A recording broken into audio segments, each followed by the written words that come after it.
We are going to go to Larry Tracy. He is going to join us here in just a few seconds. The fantastic Larry Tracy will be with us. And hopefully. Hello, James. There he is, the fantastic Larry Tracy. So, Larry, you're always on top of everything.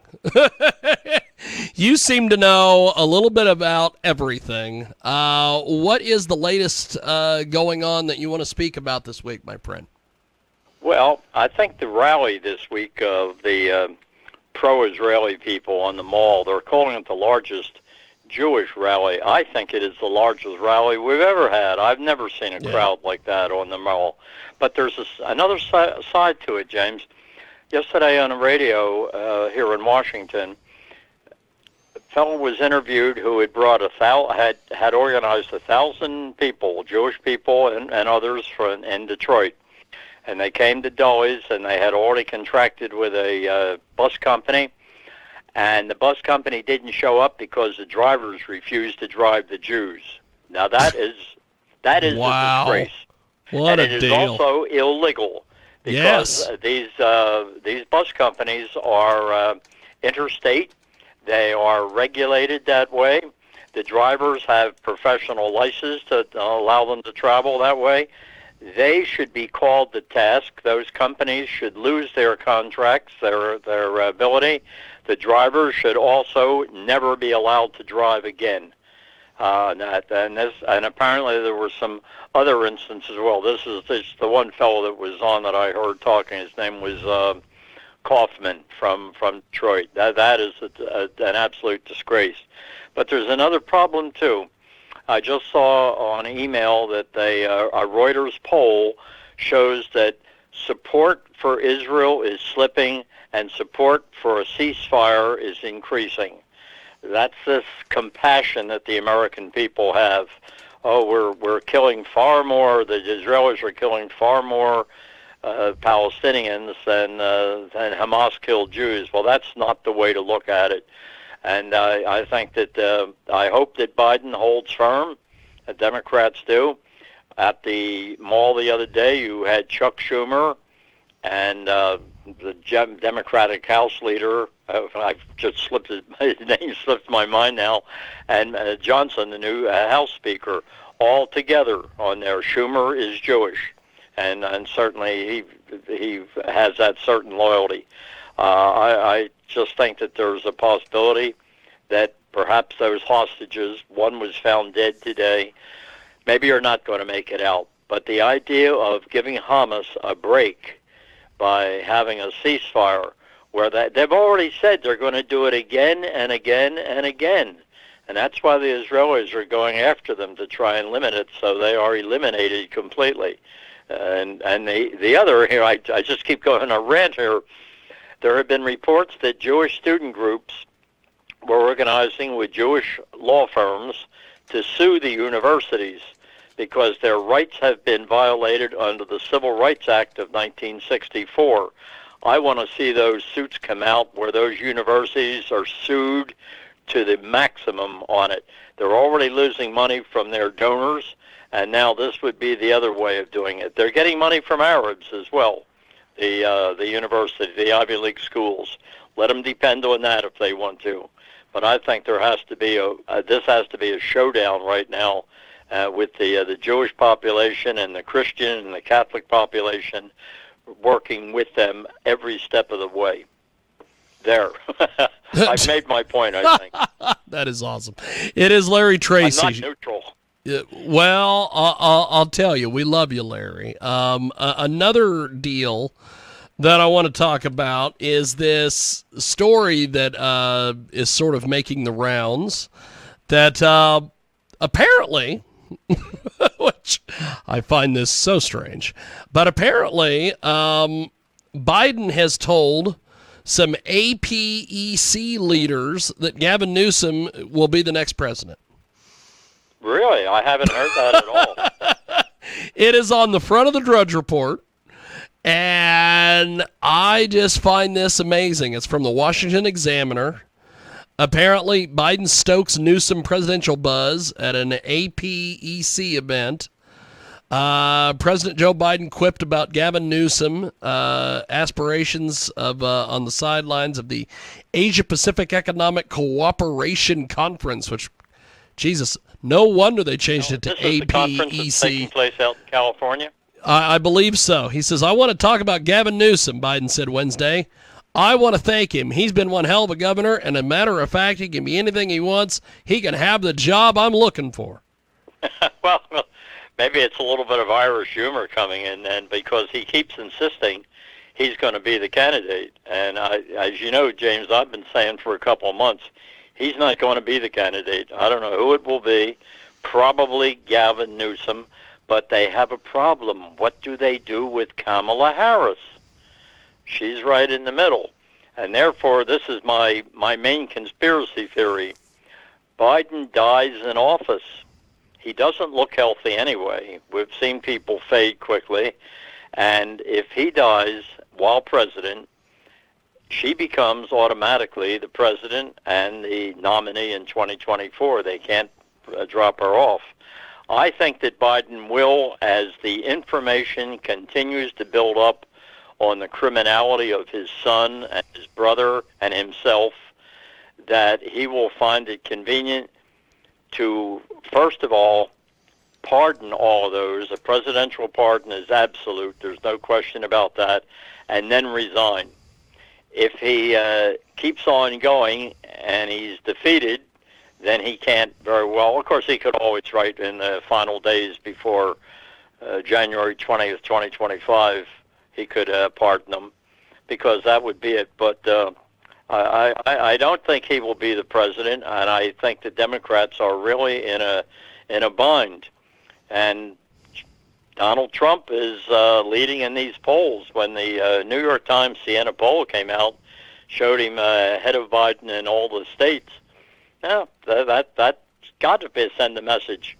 But he had his interview with Peter Doocy on Fox News a couple of days ago, and it almost seemed like he was oblivious to those polls. Are they not telling him?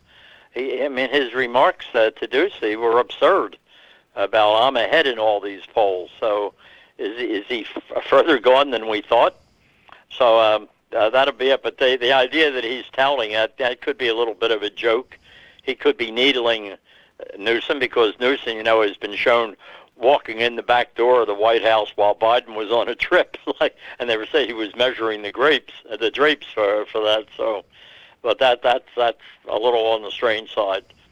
He'll come right out if he's asked on a direct question. He'll say, "No, I was joking. I'm definitely going to be the candidate."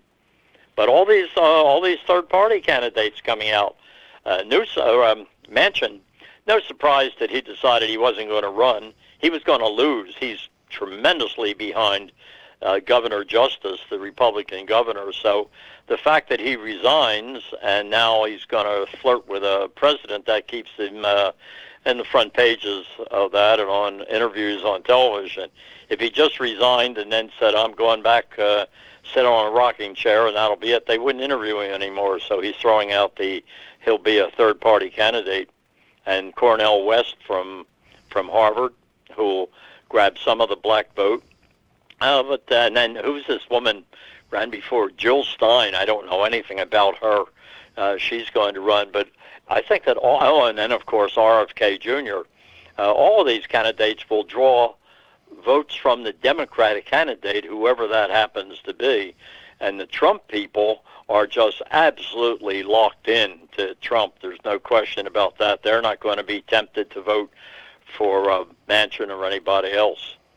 The problem will be, of course, that if Trump is indicted in some of these sham trials, there will be some people saying, well, I can't vote for someone like that, or the 14th Amendment, which was back in the Civil War days, after the Civil War, could cause it, although a lot of legal scholars say it has no applicability right now to Trump. So that'll be something the lawyers will have to fight out, if he could be kept off the ticket because of the, I think it's Section 3, Article 3 of the 14th Amendment. Yeah, some sort of deal. And that's going to have to just play out and see where it is. But at this point, James, it's impossible to say what's going to happen in November 2024. We just don't know. And anybody who's predicting it, they don't know either. We have got a great guest with us today. The fantastic Larry Tracy is with us today. So, Larry, one of the other things that is happening is Joe Biden is such an odd character. The other day, he made some statement about pausing arms or helping over in the Middle East, and immediately after that happened, all the people that are war in his cabinet went, "Oh, he was misspeaking. He doesn't mean any of that." And they're trying to. Two. They're covering up for him all the time. I have two questions. One, are they running the country, or is Biden running the country? What was that? Say that again. Are they the president, or is Biden the president? Who knows? Yeah.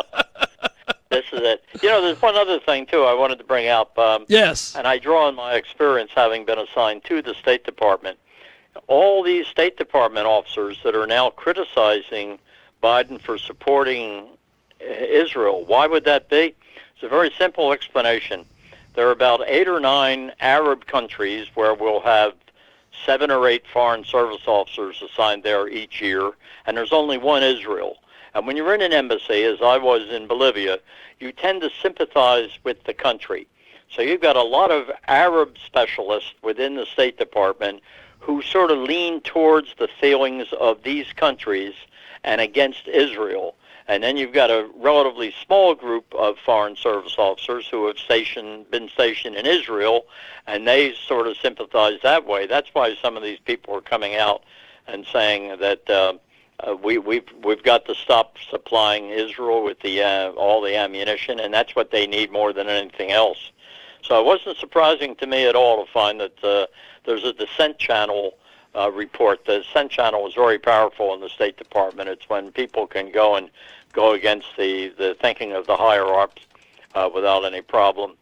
And there's one there that is saying, stop the military assistance to Israel. This is inhuman, et cetera, et cetera. I want to see Israel get everything they can.